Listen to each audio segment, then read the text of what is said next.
ఆంధ్రప్రదేశ్కు వివిధ రంగాల్లో పెట్టుబడులు రావడం సువర్ణ అవకాశమని మంత్రి నాదెండ్ల మనోహర్ అన్నారు. రేపు ప్రధాని విశాఖ పర్యటన ఏర్పాట్లపై అనకాపల్లి కలెక్టరేట్లో హోంమంత్రి అనితతో కలిసి ఎంపీ, ఎమ్మెల్యేలు, జిల్లా అధికారులతో సమీక్ష నిర్వహించారు. ప్రధాని పర్యటనతో రాష్ట్రానికి 90,000 కోట్ల పెట్టుబడులు రావడం వరమన్నారు. జిల్లాలో ఎన్టీపీసీ గ్రీన్ ఎనర్జీ ప్రాజెక్ట్ నక్కపల్లిలో బల్క్ డ్రగ్స్ పార్కుకు రేపు సాయంత్రం 5 గంటలకు ప్రధాని శంకుస్థాపన చేస్తారని మంత్రి తెలిపారు.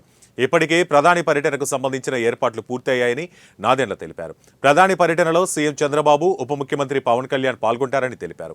ప్రజలు పెద్ద ఎత్తున తరలివచ్చి ప్రధాని సభను విజయవంతం చేయాలని ఎన్డీఏ కూటమి శ్రేణులు ప్రజలకు మంత్రి నాదెండ్ల మనోహర్ పిలుపునిచ్చారు.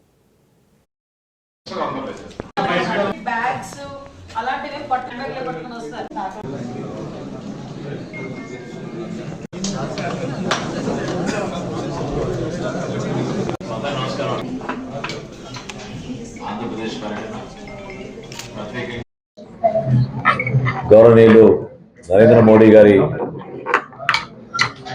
ఆంధ్రప్రదేశ్ పర్యటన ప్రత్యేకంగా మనకి విశాఖపట్నం ప్రాంతంలో ఊహించని విధంగా 90,000 కోట్ల రూపాయల పెట్టుబడులు ఈ ప్రాంతానికి ఒక అద్భుతమైన సువర్ణ అవకాశంగా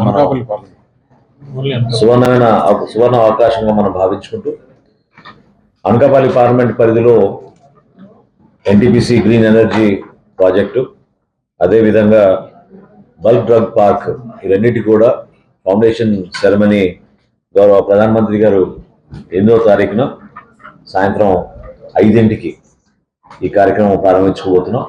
దానికి సంబంధించి హోమ్ మినిస్టర్ గారు అనిత గారు, అదేవిధంగా గౌరవ పార్లమెంట్ సభ్యులు రమేష్ గారు, సహచర శాసనసభ్యులు, గౌరవ శాసన మండలి సభ్యులు అందరం కూడా ఈ రోజున అధికార యంత్రాంగంతో కలెక్టర్ గారి ఆధ్వర్యంలో ప్రతి ఒక్కరితో సమీక్షించడం ఇప్పుడే పూర్తయింది. జిల్లా నుంచి ఎక్కడ కూడా ట్రాఫిక్ ఇబ్బందులు కాకూడదు. అనేక మంది ఎవరైతే ఆసక్తితోటి ఈ కార్యక్రమంలో పాల్గొనాలని ప్రయత్నం చేసి వాళ్ళ దూరం ప్రయాణం చేసి వస్తున్నారో అందరికీ కూడా తగిన విధంగా ఏర్పాట్లు చేయాలని, జిల్లా యంత్రాంగం నుంచి ఎక్కడ కూడా ఎవరికి ఎటువంటి ఇబ్బంది ఆంతరాయాలు కలగకుండా చూడాలనే ఉద్దేశంతో ఈరోజు వివిధ డిపార్ట్మెంట్ అన్నింటినీ కూడా మేము ఈరోజు సమీక్ష చేశాం.